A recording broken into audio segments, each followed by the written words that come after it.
Well, good evening, everybody. Good evening and welcome. I'm a little behind schedule, a little off my game this week, and I don't have my assistants, who are my daughters, and so some of the things that you know I'm just a one step behind without them. So they'll be coming back thankfully on Monday. So I'll kind of be back in my groove here. But welcome. It's good to see you all here.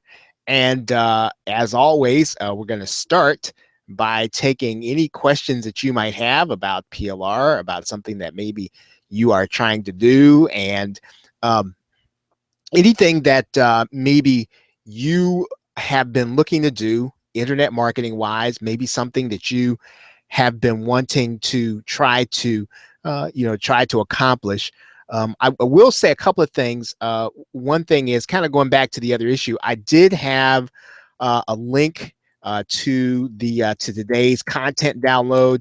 Um, I did it myself, so it didn't quite work right. So I'm going to put that here in the window just in case you didn't get it. I'll probably send out. Um, I'll probably send out another email tonight with the replay, and then I'll send it back out. But make sure that you get the content download today, and actually the video that I did today. Um, oh, that's a great question, Bob. What's PLR? Uh, since this is the PLR show, right? Um, okay, PLR is a piece of content that you have the rights to reuse in some way, right? And so typically, the person who creates the content, they will specify what rights you have. Now, everybody defines things like master resale rights, PLR, resale rights. They're all defined differently by different people. And sometimes when I say PLR, somebody else could be saying master resale rights. Sometimes somebody could be saying master resale rights, and really what they mean is resale rights. And so let's kind of talk basically what we're talking about. PLR rights. PLR is called private label. So in other words, you have the right to take a piece of content that I create and put your name on it, and to say Bob did this, Bob wrote this, Bob put this together. In other cases, you will not have PLR rights, even though you have the right to resell it. So sometimes you can have PLR rights and resale rights. So resale rights means then that I give you this content, and whether or not I tell you can put your name on it, you get the opportunity to put your sales page up and sell it just like it's yours. You don't sell it as an affiliate, you sell it as the product creator. You could say that, private labeling, you know. You could say private labeling rights, sort of, but it covers a number of different things. Now, the last thing that you might see is called private label or master resale rights. Master resale rights means that I give you, Bob, the right to sell, let's say to somebody else, the right to sell the content again. So in other words, master resale rights is not like resale rights. It means then that you have the right to sell, right? So it's master resale. So in some cases, you have differing levels of these. Typically, when you go to the market, you might see something that I do, right? Typically, I've got something coming out this week, and it's going to have master resale rights and private label rights, which means that you have the right to put your name on it, and you have the right to resell it as you did it, right? So that's pretty much what PLR is, or private label rights. Does that help you, Bob? Any other questions about that? Yeah, that's actually a great question, and we kind of all throw those terms around like everybody knows them, and sometimes they're not. And once again, I do want to say this, that they're not always defined by everybody the same way. Sometimes somebody will give you PLR rights and they will actually be giving you master resale rights too. They'll say you have unrestricted PLR rights, which means that if your rights are unrestricted and you get to put your name on it, that means by default you have master resale rights. That means by default you have resale rights. And private label rights really does mean then that it's mine. So that means then that theoretically I could go to YouTube with this content. I could put 2 bumpers on the end, and then that is technically my video, because theoretically, if I give you master resale rights and I don't give you private label rights, you don't necessarily have the right to put that content on YouTube as yours with your name on it, right? I think that you might be able to get away with putting it on YouTube and saying, hey, Charles Harper did this content. Here's something that I want you to see that he did, that he wrote. And anyway, I mean, they would have my voice in there, but you could do that when you have PLR rights. You could say you're me, right? So that's a great question. Any other questions about private label rights, about PLR, about something that you're trying to do? Any other questions? What are you all working on? Right. So one thing I like to ask before I kind of get into what I'm going to talk about tonight is, what are you going to work on? What are you all working on? So if you could, what I'd like for you to do, and I like you to do this when you come to these calls, is because, again, I always believe that you are one collaboration away from a major product. You are one collaboration away from a major deal. So if you feel so inclined, just kind of write in here what you do, right, in internet marketing, what your current project is, maybe what your niche is, and then everybody else will see it, obviously. And then, you know, somebody may want to reach out to you privately and ask you, hey, if you want to work on something. So this is a great time for you to be able to network. I want you to look at this as also, you know, your opportunity to meet some of the other people on the call. So again, don't be shy about this, right? Somebody on this call probably values what it is that you do more so than maybe you do, right? And sometimes the whole is greater than the sum of its parts. So in other words, you might not have the value that you have until you put it together with another marketer who's been looking for something, and together you all have the opportunity to put something really cool together. I've had that experience a number of times. Okay, and Bob asking if you want to view all of the PLR shows. Yes, Bob, you can go to YouTube, and they are all there at youtube.com/gain mindshare. Right now, the only thing that is not there is the 30-day challenge, right? And I think the price went up on that to $97. However, if you didn't get the 30-day challenge and you're on this call, right, and you want it, just message me privately, and then I'll either put a coupon code in here for you. You know, I don't want to make this available to everybody, but if you're on this call and you didn't see I think I did maybe about 18 shows on product creation, went through the whole thing. So if that's something that you want to do, let me know. I'll give you a link, or I'll give you a coupon code. Okay, now, what I want to talk again, let me throw it out to you once again. If you have a chance, go ahead and type here in the box what it is you do and what niche you're in and what project you're working on.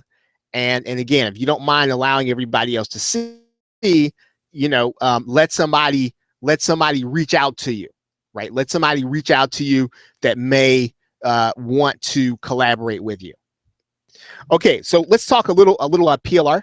And I think I said in my email I want to talk about something a little different tonight. And let me see. I'm going to share my screen with you right now. And let's go to my screen here.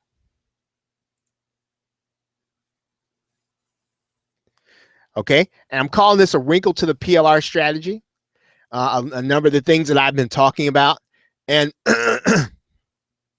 one of the things you want to kind of keep in mind with PLR is that regardless of what you do, you got to make it original, and you got to turn it into something of your own, right? And I'll give you an example of that. Something that I'm doing. I bought some PLR from a guy. Let's say I think it's almost 2 years old, and so in talking to a number of people, one of the things that I'm really interested in, right? I'm really interested in is local marketing, and I'm really interested in the opportunities that people have if they can help small business owners.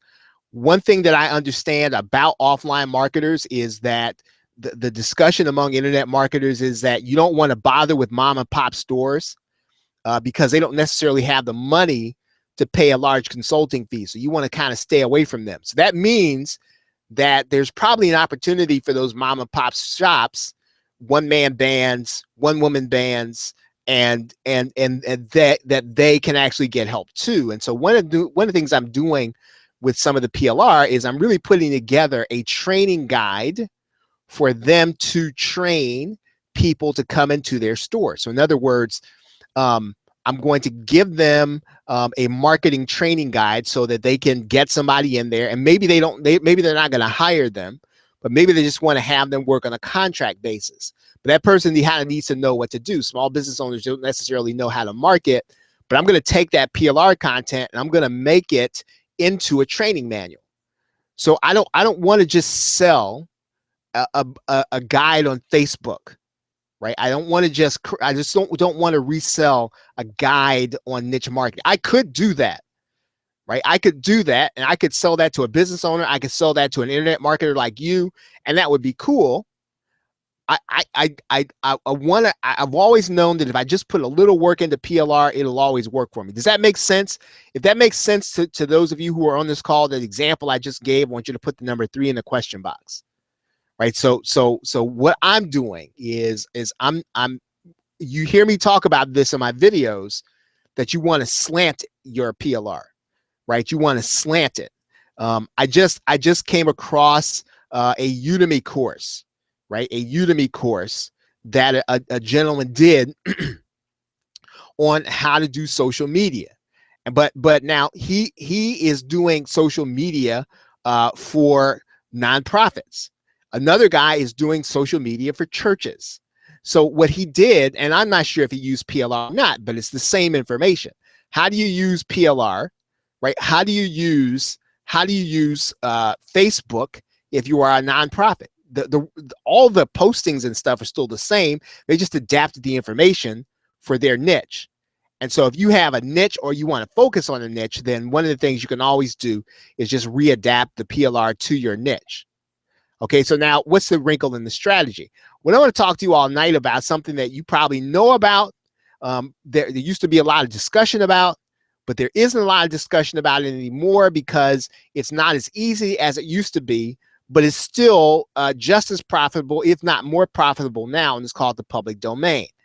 Now, those of you who are on this call, right, if you've been around internet marketing any length of time, how many of you know basically what we're talking about with the public domain? If you do, I want you to put the number 1 in the question box. If you understand the internet marketing application of the public domain, basically, put the number 1 in the question box. If you probably a little sketchy on it, you don't really necessarily understand it, you maybe even haven't really heard it from an internet marketing perspective, I want you to put the number 2 in the question box, right? So talking about PLR in the public domain. So if you know the internet marketing perspective, right, you've been around internet marketing for a little while, or you maybe read something or went to a webinar or something, and you know something about how marketers look at PLR, I'm sorry, the public domain, I want you to put the number 1. But if you don't know it, put the number 2 there, right? Just so that I'll be able to gauge what we're going to be talking about here. Okay, so a number of you do. Okay, Rob does.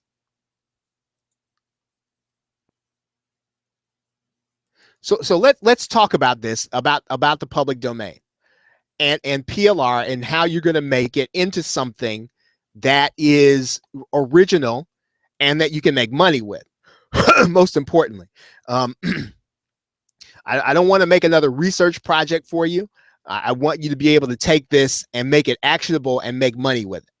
Now, let's talk about um, um, you can actually use it in order to make your PLR unique. And so when you combine the public domain with PLR, you can have some pretty powerful business products.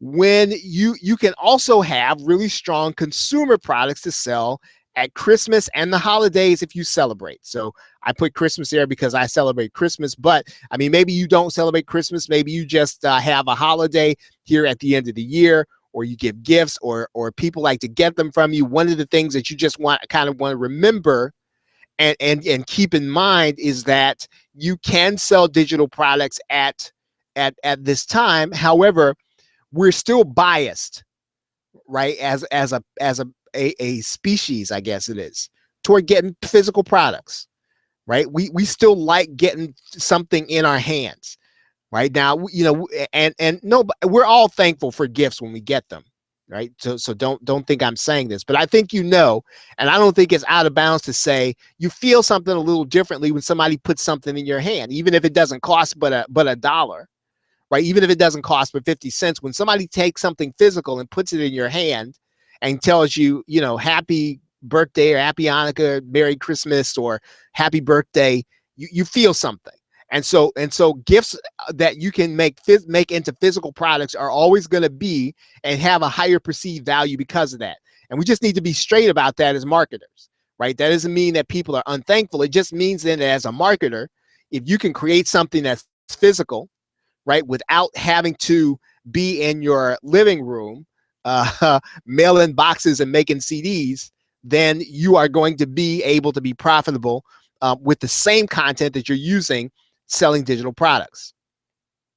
Now, the key to understanding public domain is that the content's free, right? And so you have a license basically with the public domain. This is stuff that you can use and sell and resell, and you don't have to pay for it. So all you got to really do is to find that you're using an original source. Now, I'm going to get into the rules of the public domain, but I kind of want to give you an overview and why I think that it is, even now, just as viable as it used to be back in 2008 and 2009. Now, let's talk about 2008 and public domain and what marketers were doing back in 2008. And I think this will be instructive for you because it's been 7 years. And so the hype is kind of gone. The air is kind of deflated out of the balloon for public domain. And I'll tell you why now. It was a really big strategy in 2008. I'm gonna show you something here. I'm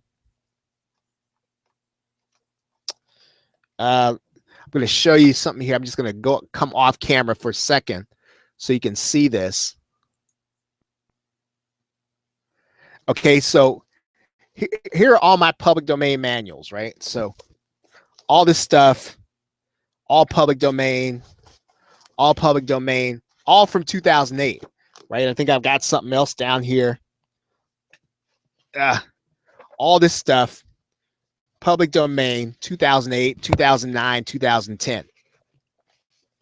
Right, this was big, and that doesn't even count what was on my hard drive. I could probably put my hands on. There's other stuff I could put my hands on right here. All of it was public domain, and so this was a real strategy in 2008. As a matter of fact, this book that I have on copywriting, right, that I think I use, I never did use it for public domain. This book I have on copywriting is in the public domain, right? If I wanted to take this content and use it in some way, if I wanted to use this as my own book, right? The content in this book, right, is in the public domain. I could use this and write it as Charles Harper, right? So let's kind of get into this. And I'm going to go back to my slides.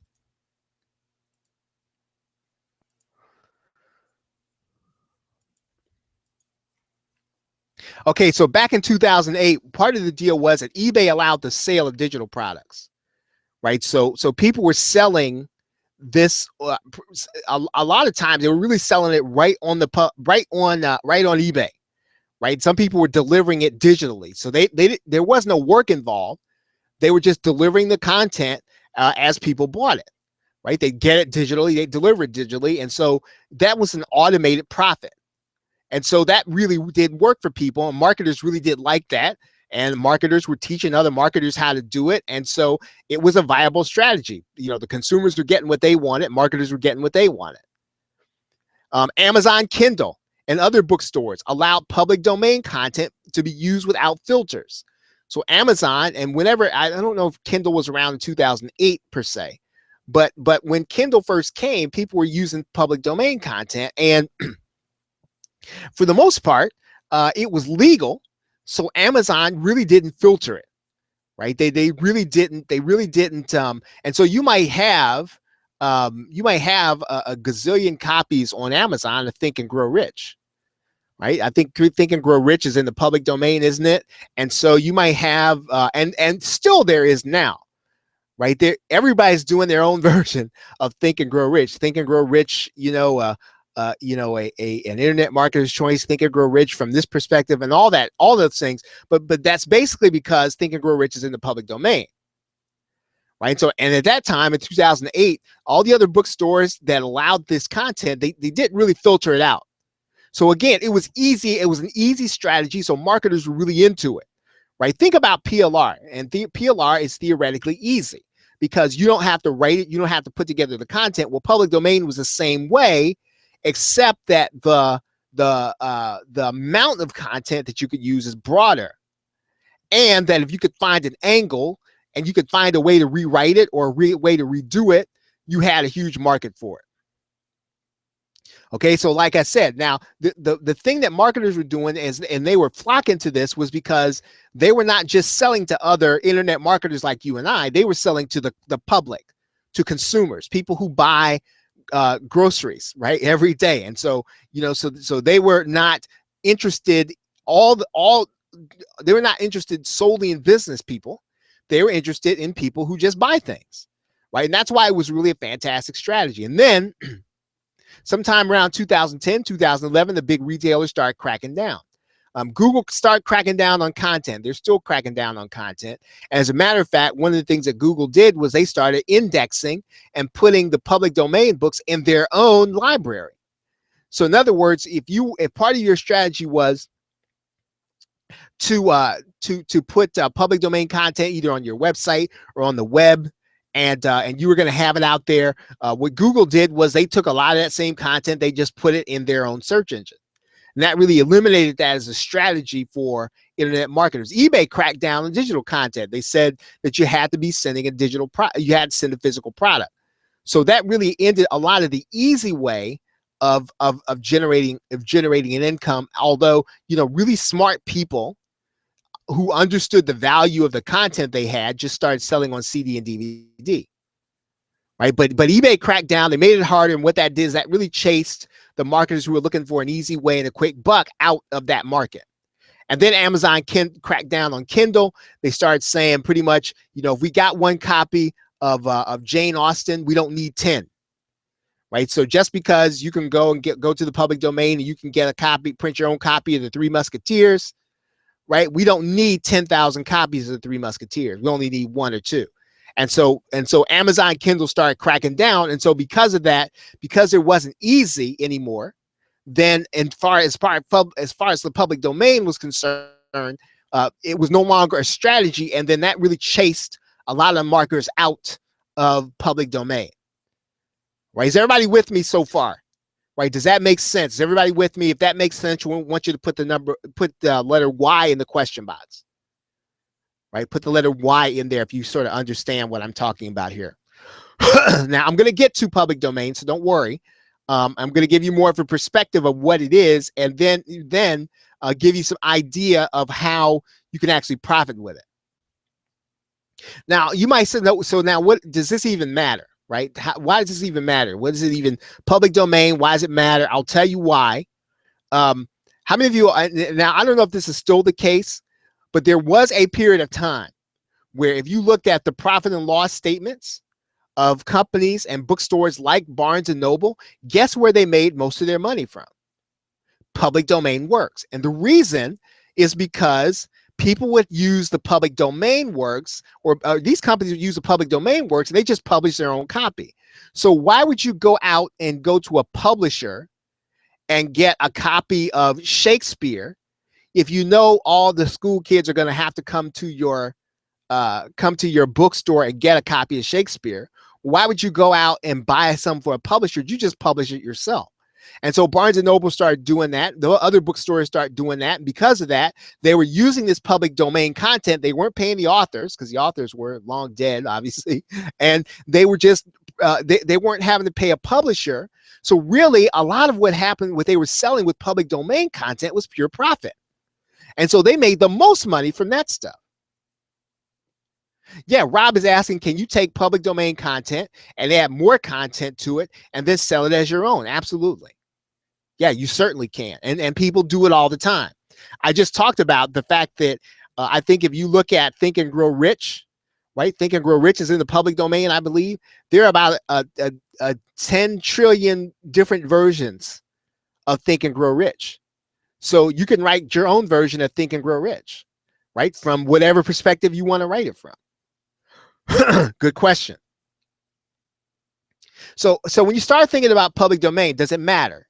Think about Barnes and Noble and think about the classics people read. So they weren't paying. They started publishing their own classics, right? Think about some of the images that people look at in picture books, those big coffee table books, right? So instead of going and buying those from a publisher, what do you think they did? They went to the public domain, got their own images, and printed their own. Right. So think of the image. How many of us remember? How many of you all who and I know a lot of you all don't watch television, right? But a lot of us grew up watching Time Life commercials, right? In Time Life commercials, what did they sell? Time Life commercials always sold history products. Where do you think they got those history products from? Where do you think they got the images from? The public domain. Right. So in other words, think about the images, right, that people will have. And then think about the history that plays in videos, right? Think about some of the war footage, right? All those things that you would see that sometimes you think, well, I wonder where they got that from. Often the footage and content and media, all those things are in the public domain.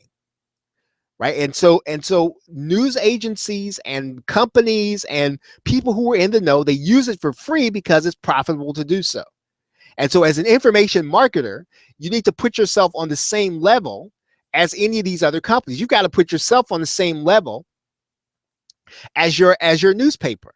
I want you to think about something, and I'm going to come back to the public domain. Now, obviously, you've got to begin to think about this. Now, Ryan Dice said this in I think I bought Authority ROI a couple of years back, and I agreed with this. Here's what he said: you've got to not think of yourself as a blogger or an internet marketer or a writer or a podcaster, right? You've got to start thinking of yourself as a broadcasting company, as a publishing company, as a content company, not as this kind of this little entity kind of running around running in circles trying to get the people to take a look at you. No, what you've got to do is you've got to put yourself on that level. You've got to think of yourself as Time Life. You've got to start looking at yourself, right, as NBC. Right, because you have the power that NBC has, right? You have the same power that NBC has to broadcast on YouTube. We've been talking this week about Periscope. Guess what? ESPN is on Periscope. Now, what does that say to you? It doesn't say to you necessarily that you have to get on Periscope. What it does mean is that if ESPN is on Periscope and you're on Periscope, that means that you've leveled the playing field. And so you've got to start thinking of yourself when you start thinking about things like public domain, that you are a broadcasting company. Okay, now, historical design, all those things. A lot of these things come from the public domain. So what's the public domain, right? So let's talk about that a little bit. And unfortunately, I'm not going to have time to get through this, to get through as much of this as I'd like to. So I might have to do a little bit of it next week. So don't worry if you don't get everything. I'll either come back this weekend and do some, or I'll come back and I'll finish up the next week. And just as an aside, right? Just as an aside, I'm probably going to be doing experimenting the next week on Periscope. So I'll give you more information on how to get to the Periscope, how to get there, what time to come. So I'll be on Periscope next week, and we'll be getting down on Periscope. So we're probably going to do this show on Periscope next week. Okay, now, so that's just an aside. Okay, so what's public domain content? I want you to, I kind of want to give you kind of how big this is, right? How much is out there. So we're not talking about a little bit of content. We're not talking about a little bit of information. We're talking about billions upon billions upon billions upon billions of pieces of content and documents in the public domain, and the public domain is growing, right? The public domain is growing every day. And that's even if we're not necessarily talking about old documents, the public domain grows every day, and the amount of content you can use grows every day. So what form does a public domain typically come in? Let's talk about that. So there are books in the public domain, right? So some of the public domain content comes in the form of a published book, right? Some of the public domain content comes in the form of a film, right? A film. Some of it comes in the form of music, either sheet or performed, right? Some of it comes in the form of music. Some of the public domain content comes in the form of artwork, right? So if you're into artwork, some of the public domain content comes in the form of artwork. Some comes in the form of photos. We just talked about that. And so, and some comes in the form of drawing. So this is and this doesn't even scratch the surface, but I'm just trying to give you a general overview of what we're talking about. So in other words, when I get something in the public domain, what do I have? Well, I might have a book, like just the book I just showed you, right? On advertising, tested advertising copy is in the public domain. That public domain piece comes in the form of a book. I can take that public domain piece and do something with it, but it came to me in the form of a book, right? So that's what I mean by what form does it come in. Okay, so the public domain is basically, it is a body of work no longer protected by copyright. So in other words, this book, right? This book that I just showed you, tested advertising copy, is no longer protected by copyright. That means that if I wanted to republish this book as Charles Harper, I could, right?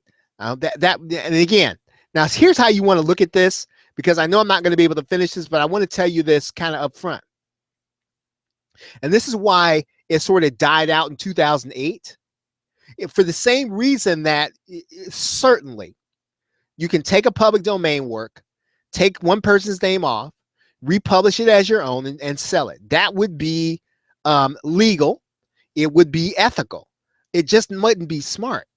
And I say that in the same way that you hear me say all the time, that the smartest, the best, and highest use of PLR is not always going to be to slap a buy button on it and sell it. I mean, yes, you can do that, right? And you can make money that way. But there are so many more uses for PLR. That's just the lowest form of it, and it's probably not even the most profitable. It's the fastest, but maybe not necessarily the most profitable. Okay, so it's a body of work not protected by copyright. So basically, you have copyrights that have expired. Now, when you get off the call, you can look up the exact rules. We're not going to go through all the rules tonight, the exact rules, and maybe I'll do that the next time. We'll get specific about the rules. Copyrights that have expired, or works of the U.S. government. Now, that's if you're a citizen, right? If you're a United States citizen, anything that the government does, and a lot of people don't know this, right? Especially you folks who are from the U.S., right? When your government prints a brochure, right, on a disease, your government prints a brochure on business, your government prints a brochure on just about anything, That brochure and all that information is, guess what? It's in the public domain, right? Because it's in the public domain, it's yours, right? You bought it, you paid for it with your taxes. And so for the most part, anything that's not, and it's part of the law. So none of that work is published, is protected by copyright. Okay, now, okay, and as we start to wrap this up, and if you have questions, I want you to start getting them ready, right? Because I'm assuming that you're going to have questions. Here's what I want you to start thinking about when it comes to the public domain. I want you to think big picture, and I want you to be thinking automation, and I want you to be thinking the fact that this is a whole lot easier than in 2008. A lot easier, right? Now, what am I talking about? Well, selling public domain stuff is easier. Okay, selling it is easier. What do I mean by that? I mean, there are e-commerce sites you can buy, right? You can get on Shopify, you can get on Etsy, and you can actually sell this stuff, and you can have it automated, and you don't even have to, and in some cases, you don't even have to touch it, right? So selling is a lot easier than it was in 2008. You've got more options than eBay. You've got Amazon.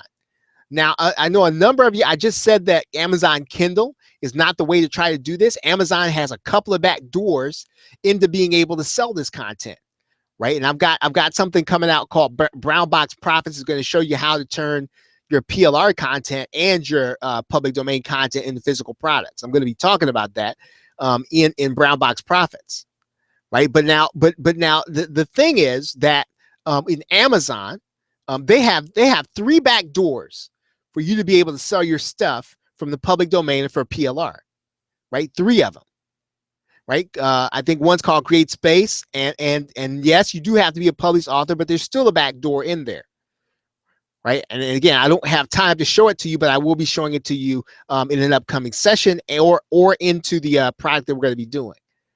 Okay, advertising is easier right now, right? If you have a store on Shopify, right, or if you have something on one of the t-shirt sites, you can advertise with both cards and with annotations on YouTube and make them clickable. Well, it's an awesome way really to advertise.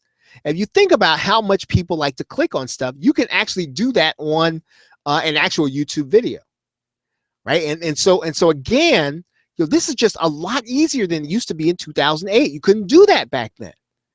Okay, social media, right? And I'm just talking about that in general.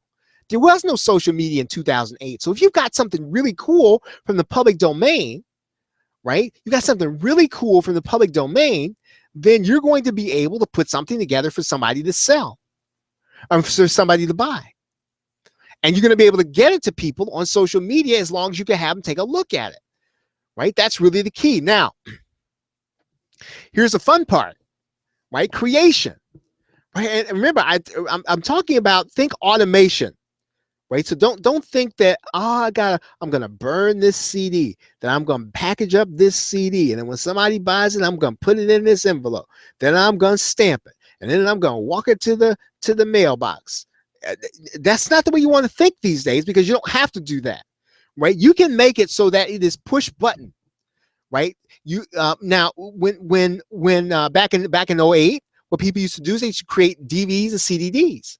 But now you can actually stream video and stream stuff through the cloud, right? You can stream it to people and give them access to it. Print on demand. There are companies like Kunaki, which will link up to your PayPal button, and Vervante. In other words, the only time the customer actually, when the customer hits the buy button, that's when they make a CD for you, and then they send it to you. Yes, you're gonna pay them a fee if the customer buys something from you, but you're gonna take care of that in the price anyway, right? And so print on demand is just, it's just, for the life of me, it is probably one way for you to be able to deliver a physical product of something that you're probably selling already, right? Print on demand. That's one way to create products from your public domain stuff. Clothing. Now, clothing is just crazy and off the charts now. What do I mean by that? There's Cafe Press, right, and Teespring, right. I mean, there must be about 7,000 million courses on Teespring, right, and the reason is because it still works. People still buy T-shirts, they still buy sweatshirts, they still buy stuff, and if you can combine that with the stuff that you're getting in the public domain, you're going to have something that you can sell to consumers instead of just looking for other internet marketers to sell to, right? And again, you can do this in an automated fashion if you understand how to use Teespring, how to use Cafe Press. So again, you have to be thinking automation, right? And you have to be thinking physical, right? Now, in the case of you're going to be using YouTube, right? If you're going to be streaming, video and streaming stuff to them, I mean, I would suggest, I talked about it today, that you would be making sure that you're looking at getting some of the branding done, right? So I think there's the thing, what is the thing called? Uh, Video, right? Videos, right? That branding tool. I mean, it's absolutely, it's really pretty cool because you can actually create the graphics that look professional, right? If you're going to be streaming stuff to somebody, they're going to be paying you for it. You want to make it look cool, and you want to make them feel good about their purchase. So there's that thing, right? I think it's called Videos or something like that. Really cool thing. So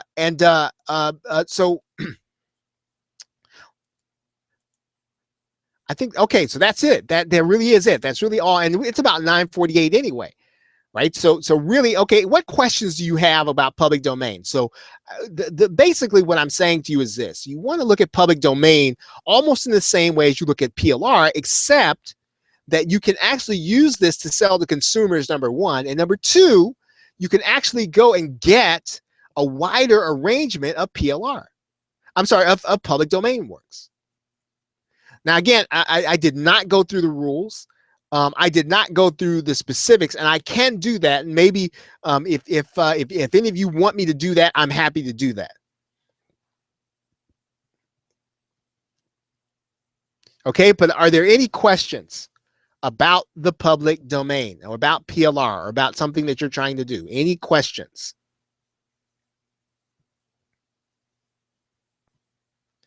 Okay, so while you're thinking about that, I'm going to make sure that you get the link to the PLR content. Again, my apologies about that. I really, I'm really almost dependent on on my help here, who are my daughters. So, and they're not able to be with me all this week. Okay, so I'm just a tad of a step behind, running the show by myself. Okay, so that's that is the link to today's content, and then also, as I said, you're looking to brand your videos and all that stuff. Man, I really do like this thing, this videos. Right, so if you don't have it, I'm actually going to be showing you how to use it with PLR. So I'm actually going to be doing, I think, a bonus video, and I'm going to show you how to take your PLR and use it. So so yeah, if you're looking for a way to make your videos look good and brand them, pick that up. Okay, yeah, I appreciate that, Dr. Faye. I appreciate that very much. It's a pretty cool thing. It used to be something that everybody was into, and then I think what happened was it stopped being really easy, but it's still a great way to increase the value of what you're offering. It is a fantastic way. Okay, any other questions?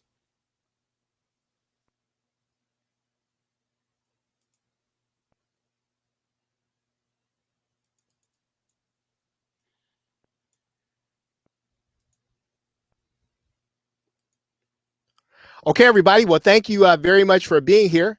Now, tomorrow night is our regular internet marketing call, and I'll be, of course, taking your questions. And then I will have a few things that I'm going to be preparing. Not necessarily, not going to be based. I'm not going to finish this tomorrow. We're gonna be talking a few different items.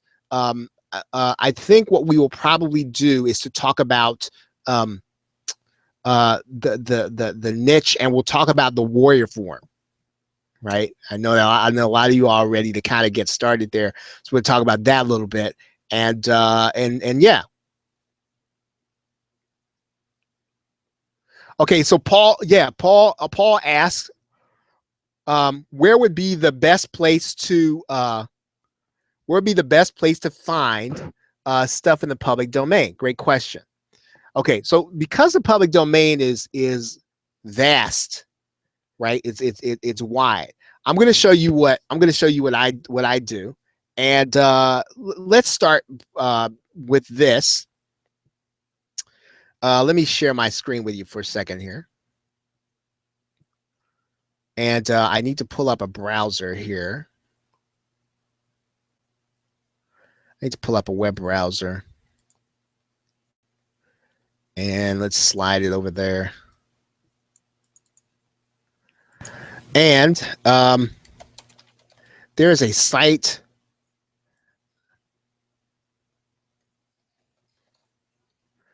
called WorldCat. Now let's start with WorldCat. And this is going to be kind of like a quick and dirty WorldCat. I think it's WorldCat. World Catalog or something like that. Okay, worldcat.org. Yep, that's what we're looking at. And I'm going to go into WorldCat. And then what I'm going to do inside of WorldCat is I'm going to do an advanced search, right? So let's let okay. So I'm going to go in here and I'm going to do an advanced search.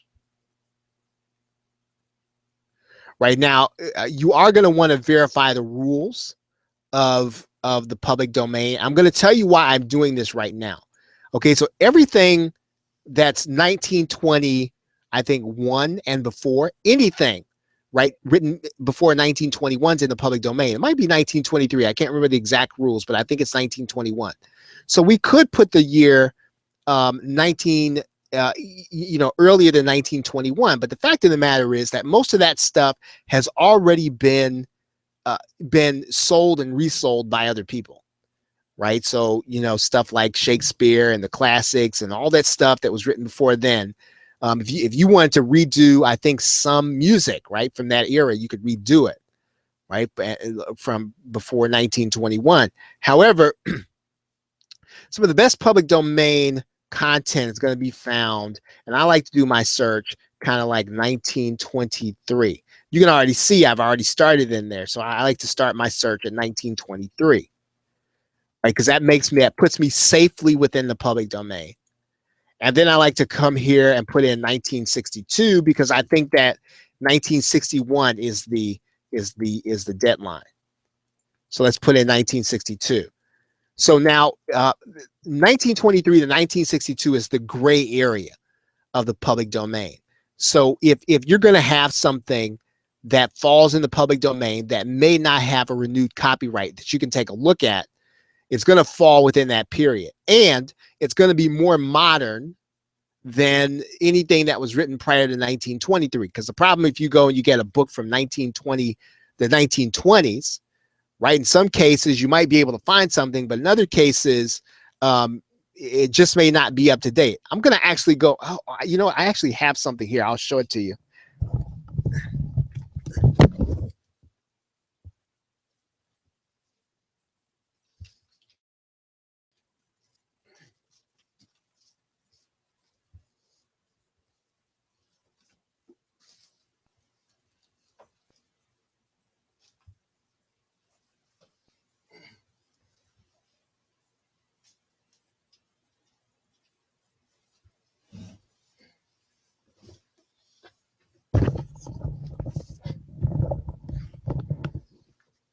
Okay, I'm going to come on camera for a second here. Okay, so here's a science and mechanics magazine, right? And depending on how old you are, hopefully you didn't see this in its original form. But okay, but I don't know what I would do with this, but I picked up a bunch of these. And I could, because this is in the public domain, because of when the copyright was in, because the copyright is expired, it's a magazine in the public domain. I could take this and I could find a way to create something new, right? I could create something and sell it all over again. Here is, you know, dry dock for small boats, right? What if I want to put together a thing on how to build a dry? I don't even know what a dry dock. I don't know what a dry dock is, but I could do that. So anything here that, I would want to do with this magazine, right? Science and mechanics, right? If you're into that, I could create something with that. I actually bought this at a used bookstore, and this book was published in 1930, right? And it's published in 1930, and it is a guide for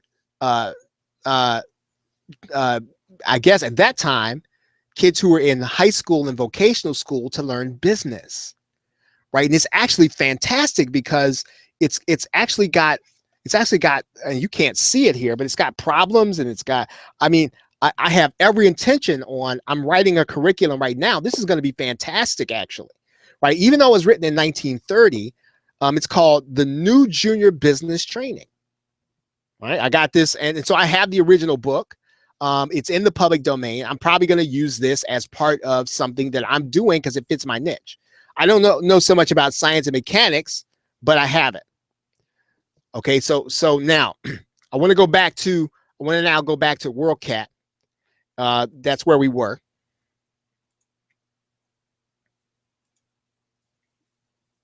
So I'm in worldcat.org. I'm in here between 1923 and 1962. Right. And you notice that the books I just showed you, they fall in that range. So I look for content that falls in that range is in my niche. Right. So now what I can do here inside of WorldCat is I can say, let's say that I want to look at,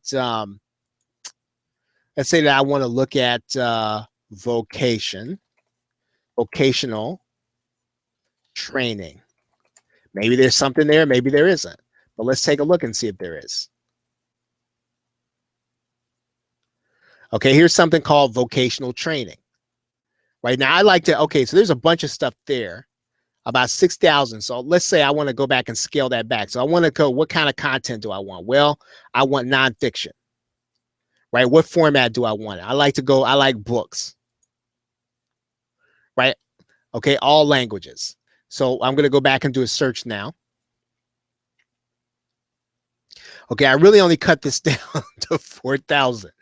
Okay, so now I'm going to go and look at print books.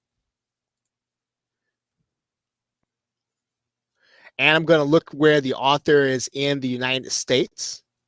And then what I like to do is I like to find them as modern as I can. So if I can find something in 62 or 61, I mean, that's cool, right? So I like to look at modern as I can. So let's say I like to go here in 1962.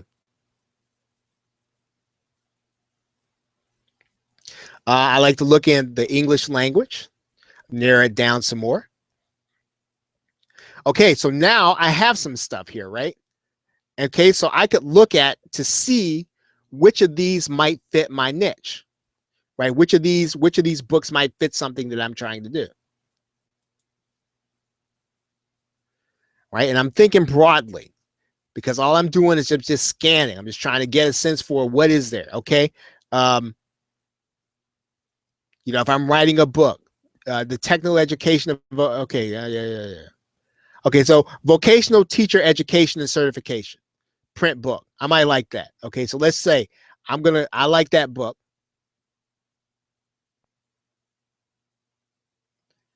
And so WorldCat's going to go and it's going to do a search for it.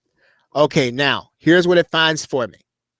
Okay, so I put in my zip code and WorldCat's gonna start sorting these books at public libraries based on their proximity to me. Right. So here's one that's actually at my alma mater. Right. There's one of them at the University of Pennsylvania I could go get.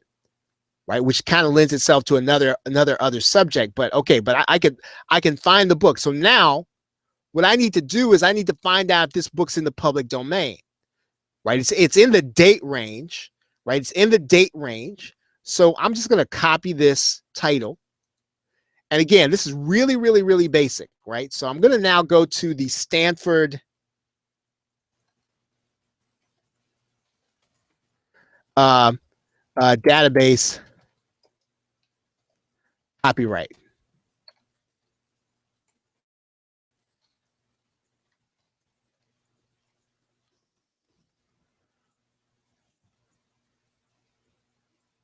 Okay, copyright renewal database. So if the copyright has been renewed, right, it's going to be in this database.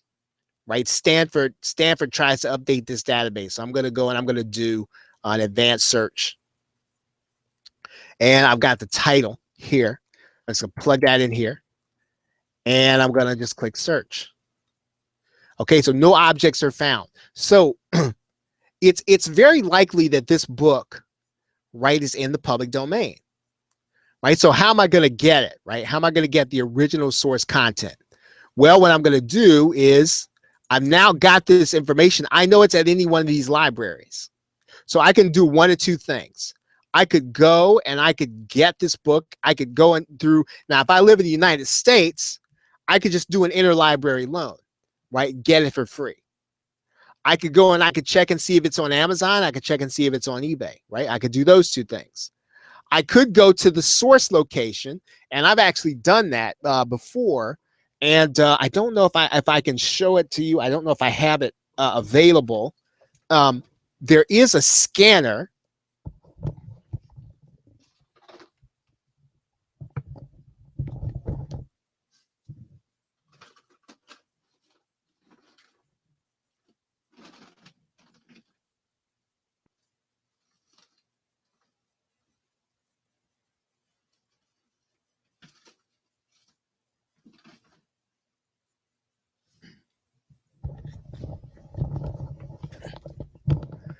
Okay, I'm going to come back off camera one more time.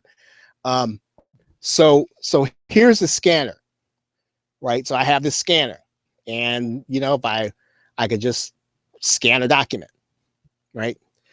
If I'm at the physical location. So what this scanner does is it will digitize the content, and it will make it so that it can go into a Word document, and then I can then edit it. Right, so it will digitize the content. So all I'm going to do is whether or not I get it at my house, I'm just going to take my scanner, scan it,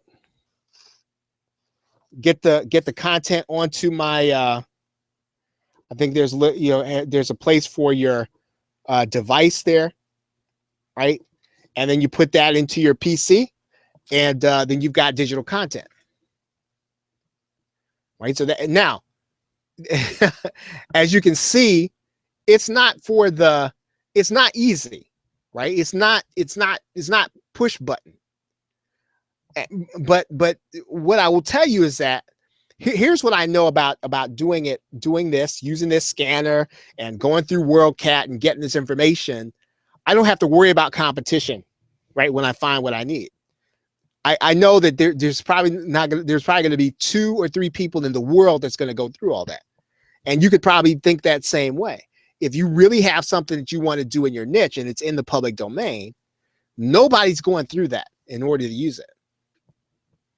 So you don't have to worry about saturation. You don't have to worry about, is somebody going to catch up with you? Somebody going to put something out just like yours? Probably not.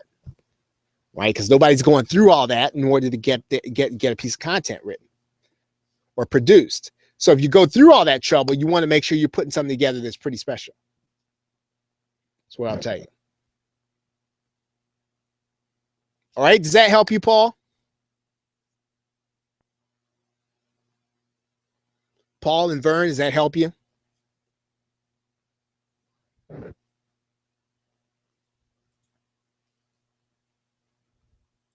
So that's part of the process. Now, again, I need to have a little longer to really get into the public domain.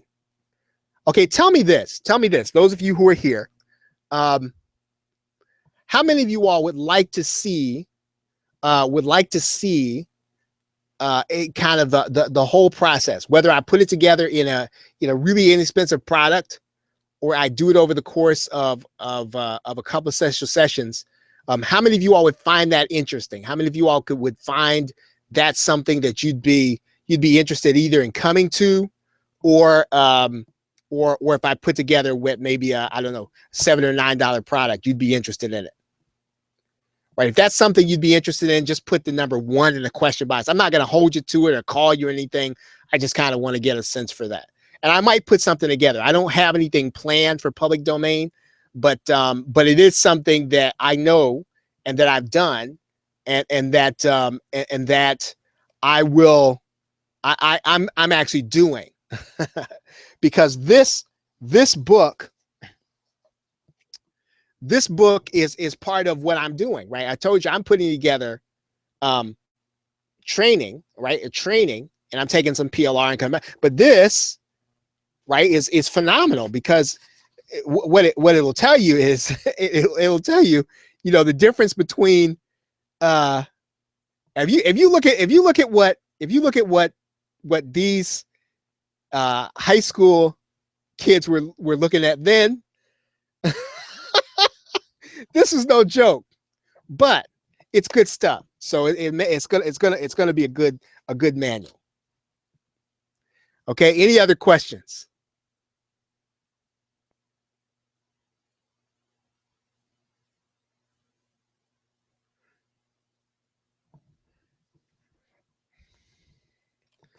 Okay, everybody. So I hope to see you on the call tomorrow night.